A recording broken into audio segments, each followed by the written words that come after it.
Hey, how's it going, guys?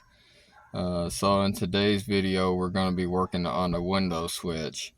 Today I got my little one with me, rocking her little Brad's Repair t-shirt, just like Dad. Dad's got a new one on today. Logo on the chest there. It's got the American flag on the sleeve, and of course it's got the big logo on the back. So what's going on is on my 2008 Nissan Altima, the passenger side window will roll down, but it won't roll back up unless you mess with the button a few times.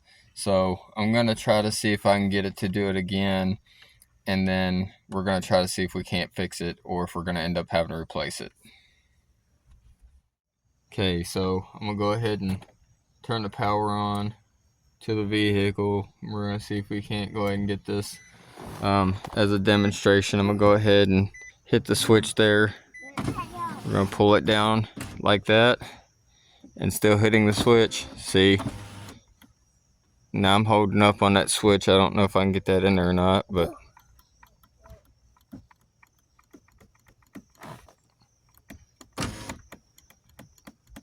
so I can't get it to go back up. It's a constant play with the switch. So what we're going to do is we're going to pop this door panel apart and see if we can't get this thing fixed. If not, we may have to just replace that switch altogether. So I'm going to go ahead and kill the power to the car. We're going to go right here on this, and it's just held in with tension, so it'll get you either a panel removal tool like this, or get you one of those plastic pry bars. And basically you just want to find a point underneath of here that you can get that to, like that. Just kind of pull up on it a little bit like that, and come on down.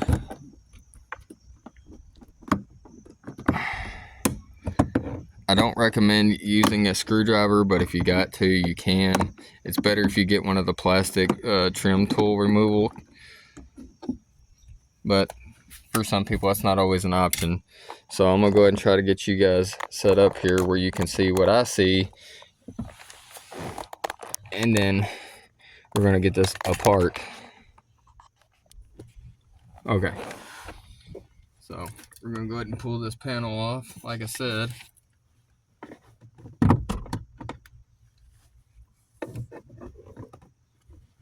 And then it's going to feel kind of stuck, but you're just going to have to pull up on it. You'll have to apply a little pressure.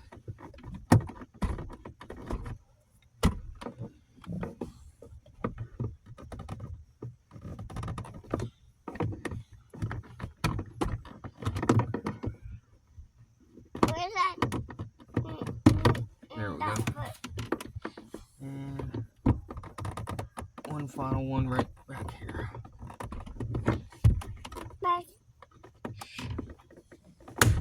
Okay.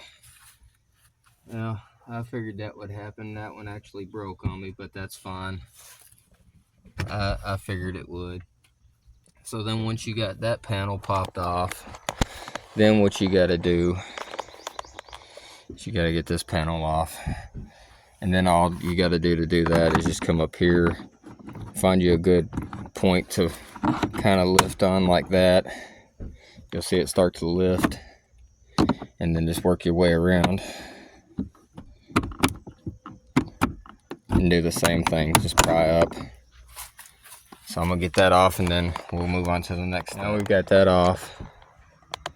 So the next thing you got to do is just disconnect this little tab right there, and that's just a push tab. So all you got to do to that is just push in and lift up. So I'm gonna set you guys back down over here so I can try to get this pulled apart real fast.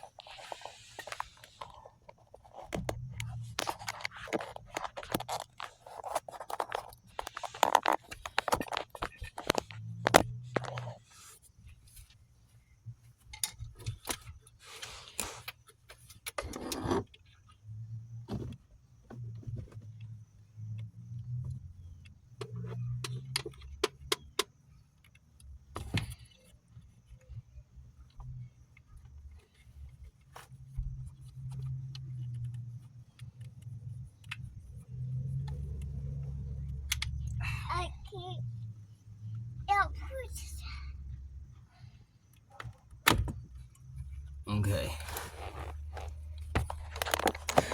Now we got the control panel out, so if you'll see there's a tab here, a tab there, a tab there, and a tab there. We need to separate this from the top half of the housing. Okay, so I don't have a Phillips on me at the moment, but you're just going to take this and you're going to try to pull each one of those off and just separate that panel. I'm going to try to use my pick to block one of the ports off so that it can't push itself back in.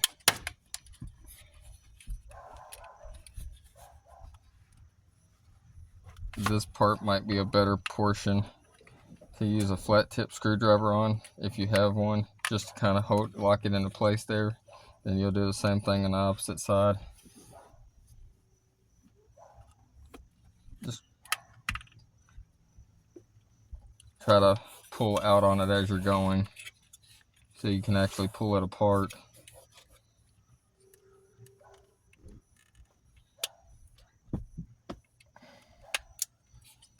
So that's one side.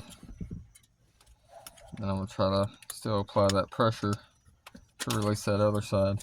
So now the top half is separated from the actual switch itself. So now there's another one on these little grooves.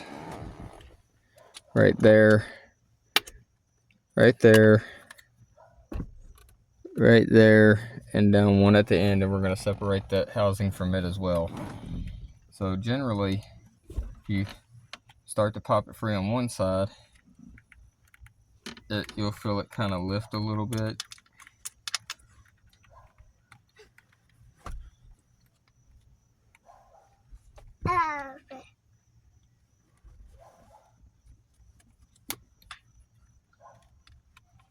Then we're just going to do the same thing on the opposite side. It's so fat.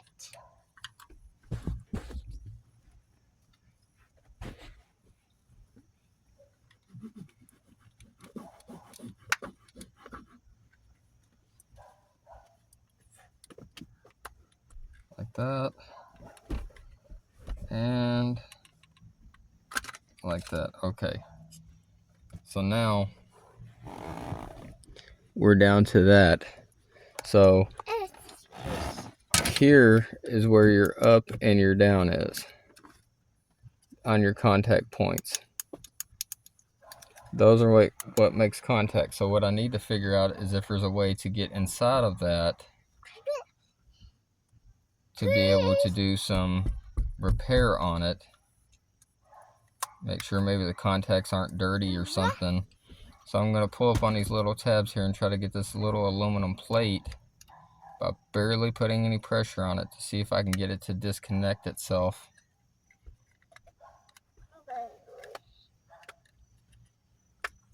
I might go ahead and separate it from the bottom since I'm already that far into it anyway. Okay, so now we've separated the housing from the actual system itself, and now I just want to get that actual plate off of there and be very careful when doing this because something could fly off and that would be tragic, because the point is to repair it if we can and not have to replace it. I'm hoping it's just like a dirty contact inside of here that we can just pop this little access cover off like that.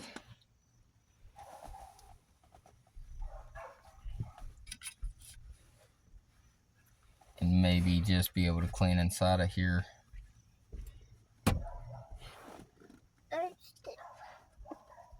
And so it looks like,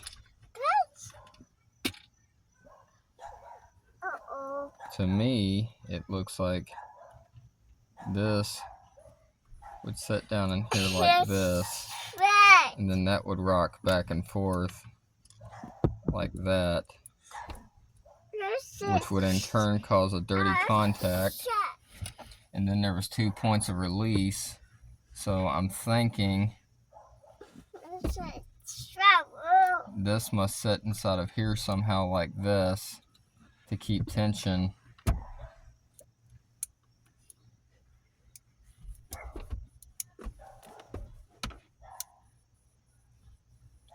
And then of course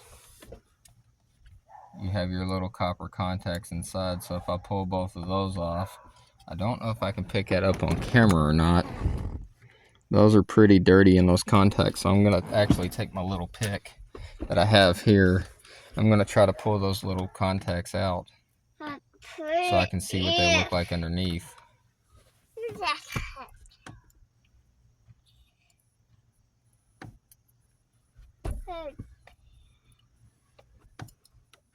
And then of course the challenge is if I get them out, can I get them back in? That's one.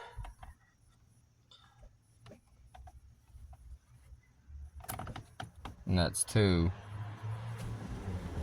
So then I can actually see in there, I don't know if you can pick that up, there's little contact points there and right there that are quite dirty, and I'm gonna attempt to see if I can't clean these up somehow.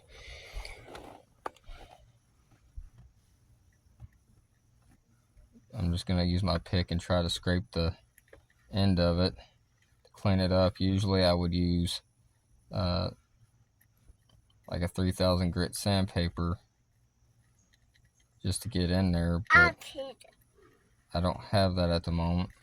I don't have a way to get sandpaper down in there, so we're just gonna try to clean it the best we can.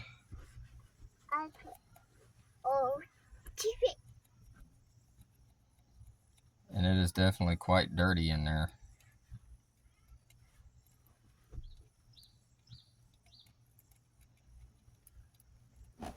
I'm just gonna do a couple,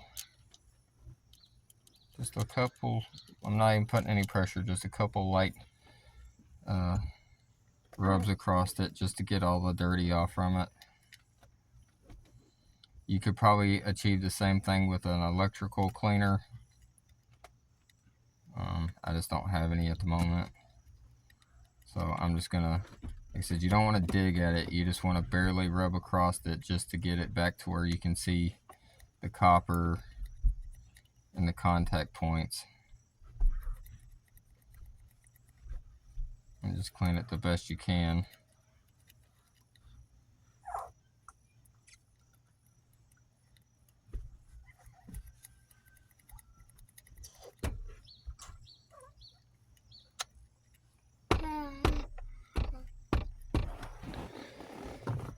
Now, you couldn't see it before and now you can. So we're going to see how well that works out for us. We're going to try to put it back together now. Okay, so I've got the inside of it the best I can, where you can see that contact and that contact. Now, earlier, you can see there was little tabs in there. There's some little copper contacts. And I actually, see if I can get that without dropping it. These little ones, they were kind of dirty. You can see the little, kind of see that little notch pattern down through there. And then of course I cleaned it up. And then I cleaned that side up and that side up. And all I did to use that was just a little piece of 3000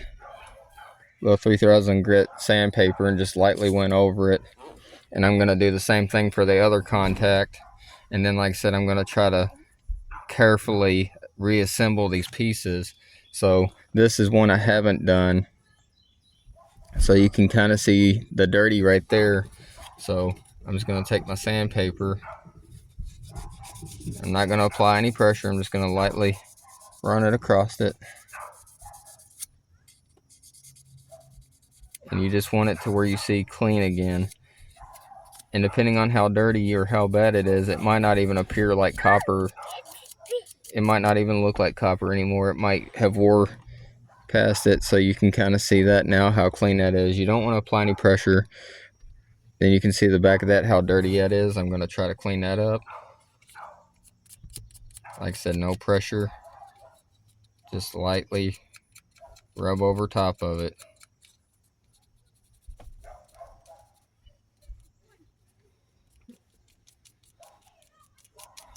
Rub that. So I think that's good now. There's a little bit down in the middle here. I'm going to try to kind of rub it a little bit.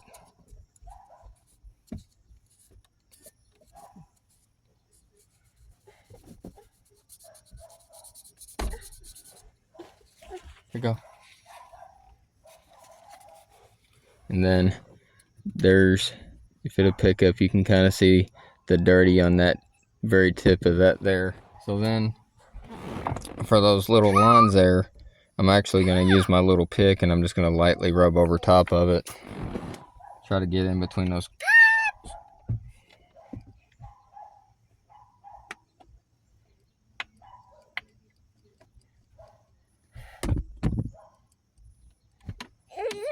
Let's pop. Yeah, get your poppet. Here, play with it. Be careful.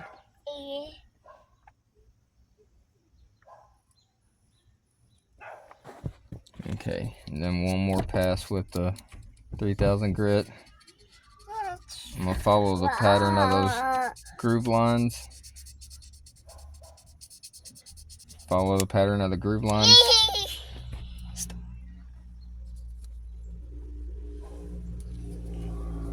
And I'm just going to clean this whole little thing until I think I'm happy with it. Because I'm not quite sure where it makes 100% contact at. So I want to make sure that you clean every available surface. Okay, now I'm going to try to set those back down inside of this. And then if I get this set back down in there, I'll show you the next step. Alright, so I think we got her back together. And now, only thing I got left is this weird little tab, and it kind of popped out beforehand, so I guess I'm going to just kind of try to hope for the best on this one. And I'm hoping that it just sets down like this. I imagine it does, because it seems like it locks in pretty well like that. And that probably holds tension for it to pop back. So I'm thinking, I don't know how well you can see that or not, but I believe it pops in there like that. And then all we have is our top cover, and it can only go on one way. So we're just gonna hope that everything just kind of bonds itself back into position. And we'll know rather fast if we did it correctly or not. I don't know that there's a certain orientation for this metal tabature. I don't believe there is. But like I said, we'll find out momentarily. Those little tabs just barely basically, there is a certain direction that it goes in as far as the outside structure tab. But I think as long as you got that inner plate in correctly, the outside plate is a little less important. But I could be wrong. Okay, so I'm pulling on that little one there, and I'm not forcing it back. See if I can pick that up a little better.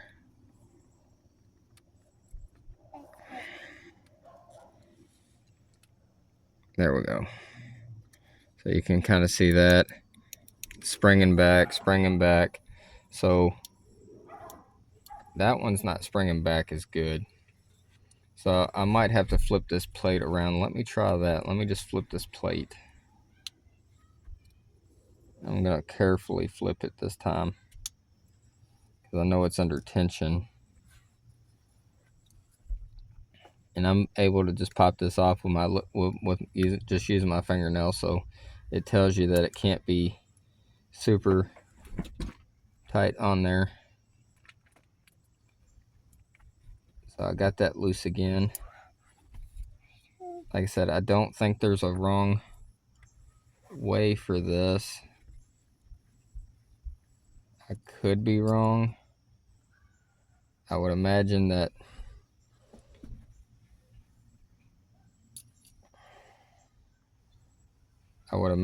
this part of it goes downward. Like, I would almost guarantee that it has to go down like that.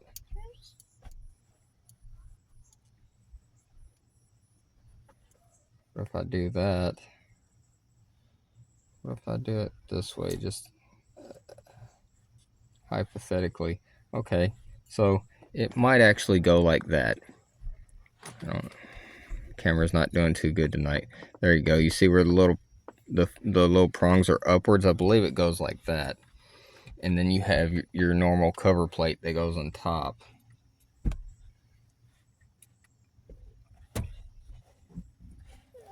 We're just going to carefully bump that down like so.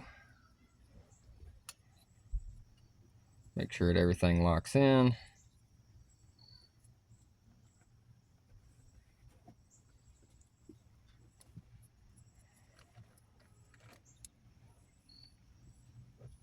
Fold everything down. Now that we got that locked in, let's test our switch again. One wafer down, one wafer up. Perfect. Now what I want to do, let's see.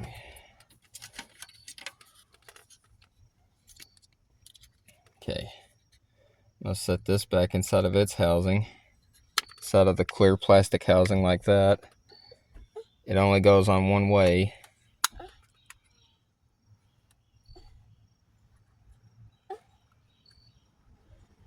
So we know it's locked in now. And then I'm going to take its top cover and I'm going to attach it to the top half of it so my actual switch positioning is back in correctly.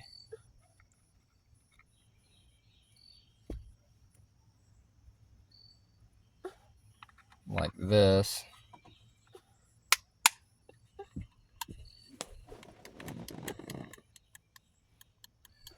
So we know that's working.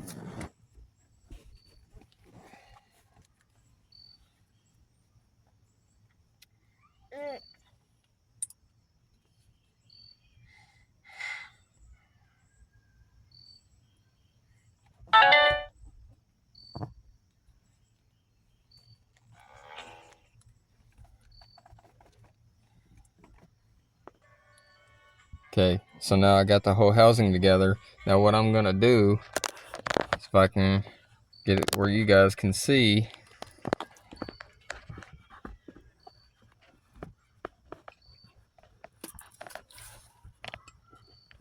like so, I'm just gonna plug this in temporarily back into the plug-in, like so. Now I'm gonna turn power on to the car.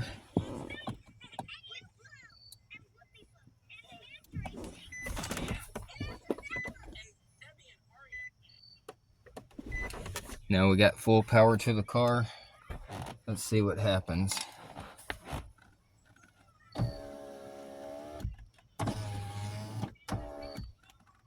Perfect. Let me pick you guys up here so you can see. Try to get back a little bit. Okay, here's my switch. Here's my window down. Right back up, right back down. Right back up, and back down. So we fixed our switch. Now all we gotta do is just finish the process by reassembling the door. And to do that, we're more or less just gonna go in reverse order what we originally did. So, get you guys set up there. To do that, we need to pop this back into its orientation. It will only go in one way. So that clicks.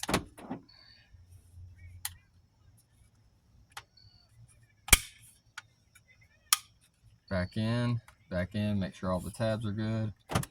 Door still obviously unlocks real well. So you want to put the front half of that in first toward the top up here. And then once you get it, it just presses right back in. And then the final piece is your door handle. It only goes on one way. I'm actually gonna try to pick that one piece out of there, though I don't know that I can. Well, that's all right. It'll fall. We'll make it fall. That's what you gotta be careful about. These little brackets or these little clips are super cheap, and after a while, they're going to dry rot, they're going to break, but it's okay. So, to do this, line your back ones up inside the door first. Just kind of mock that up like that.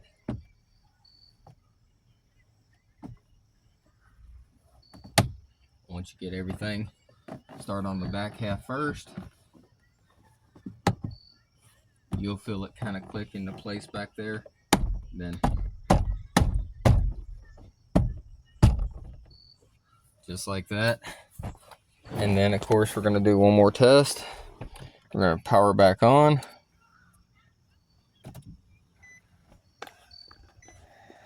Like so. Window goes down. Window goes right back up. Test our door lock, which didn't have a problem from the get-go, but just to make sure. So now there's no more sticking of the switch.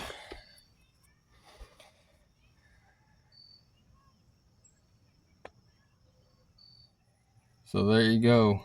That's pretty much how you can attempt to fix your actual switch, especially if a switch like that functions one direction but not the other, or even if it's for anything that's using a multifunction switch, whether it go like a door lock where it has a lock and an unlock, or a window switch that goes up and down, or even sometimes with push button stuff you can do the same thing.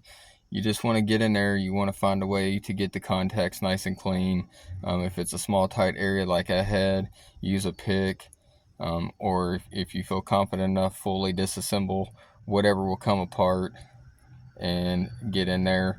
If you don't have picks, if you have some rubbing alcohol and some Q-tips, just lightly go over top of it.